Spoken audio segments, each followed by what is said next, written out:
What's up, YouTube? Marvin 4 here with another Great American Survival, and in this week's episode we're going to be talking all about cold brew coffee. Now we're going to be using our Stanley All-in-One Boil and Brew press, and we're going to be making some cold brew coffee. So whether you're on the trail or at the house, this is a great recipe. Stick with us. I'll tell you all about it.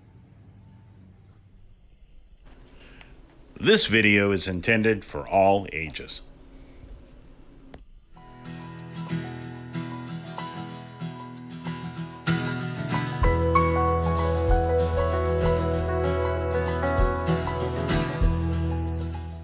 Now, if you're anything like us, we love to spend time outdoors. Now, a lot of the time we camp or we kayak or whatever we might be doing, we might not have access to power. Most of the time we don't. Most of the time, if we're in shelters or in tents, or even if we're just hammock camping, we don't always want to take the time to boil water just to make coffee. So being able to use something like this to make cold brew coffee, to make yourself a good way to get your day started, whether you're at home or on the trail, guys, this thing just works out great. Now, the Stanley All-in-One Boil and Brew Press is exceptional. Like I said, there's another video if you want to check it out, but let's get started. So as you know, I love my Stanley All-in-One Boil and Brew Press. This thing is exceptional. We've had ours for a few years. We've done a video years ago, and we just liked it. It's easy to clean up after years of use. It just scrubs down, cleans up. It's an all-in-one. I'll do this breakdown before we get into the coffee, in case you've never used one. It's got a 32-ounce capacity, so 4 cups of water. You can boil 4 cups of water comfortably, which works great if you're trying to do like a Mountain House meal or anything like that. You can boil it in a stainless steel cup. You can boil your 4 cups of water, pour 2 cups like into a Mountain House meal or into a couple of Mountain House meals, and then still have 2 cups of water to make yourself some coffee. I got a plane flying over again. Seems to be normal around here lately.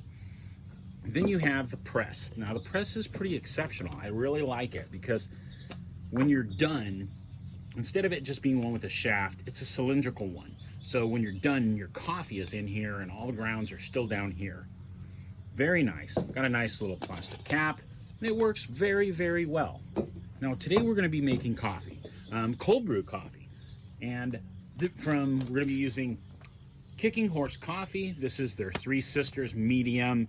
This is just a filtered drip grind. Nothing special, just what you could buy at the store. Then what we're going to do is, with my recipe, I use 10 tablespoons of coffee and 4 cups of water. So what I'm going to do is I'm going to use my little brewed over here. This is what sits over my sink in my kitchen.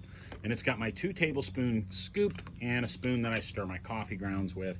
So I'm going to put all 10 tablespoons of coffee in here first. I'm going to pour in about 2 cups of water, stir it up really, really well.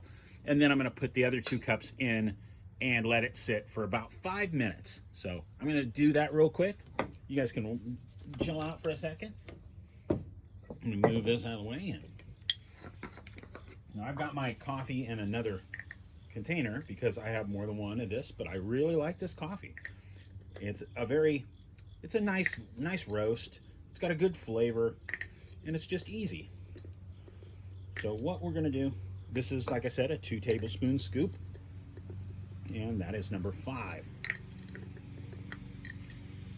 Now I'm going to take some of my water. Now there is a measuring line that's 4 cups. So put that there. I'm going to move it over a little bit.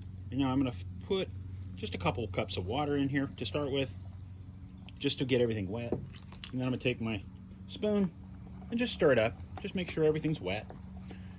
If you fill it up first, put all your water in, it's just really hard to stir without making a mess. There we go. Give it about 15, 20 seconds, 30 seconds. Doesn't really matter. It's whatever you're comfortable with. Just when you notice everything looks like it's all like stuck together, you know, it's no longer stuck together, everything's smooth. I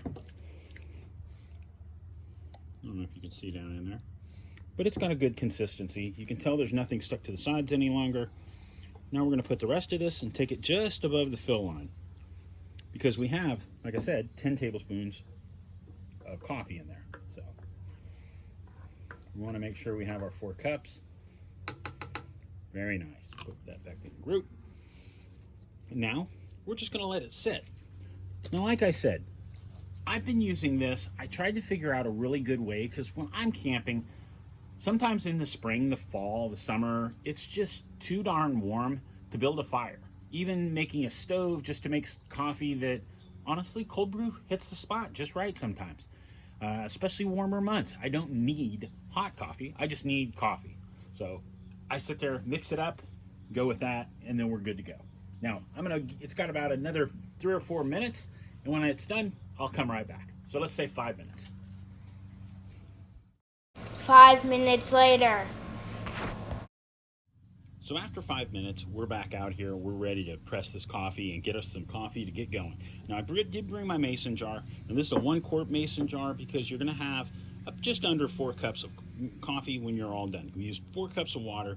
Generally, for every 8 ounces of water, you're gonna get 6 ounces of coffee. That's a rough estimate when you're using 2 tablespoons of coffee. Now, I'm gonna press this.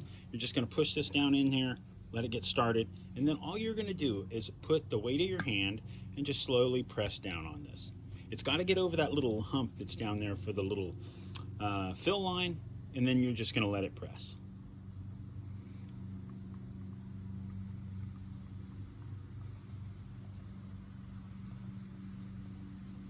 I'm not pressing hard. I'm just basically putting the weight of my hand in my arm and just letting it push it down. If you go too fast, it'll literally blow up the sides and literally flow out of the side, and you don't want that. It's a big mess. And just like that, we are all the way down. Once it hits the bottoms, it'll ground out and push all the grounds down to the bottom and give you a nice little space. Now I'm going to pour this into my mason jar.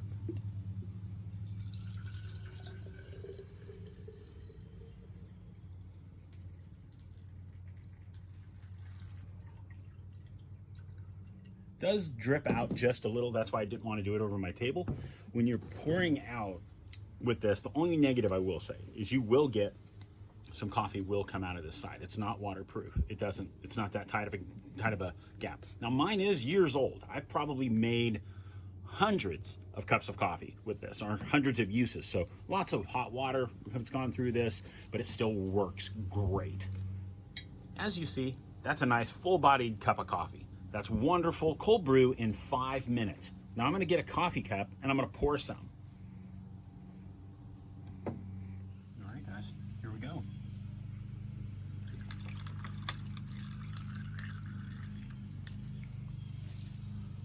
Wonderful, just wonderful. Now, for those of you that don't just want your iced coffee, stir it up a little bit, get it cold. Wonderful. Dang, that's good. If you just like your coffee black, here you go. If you want a little more, here we go too.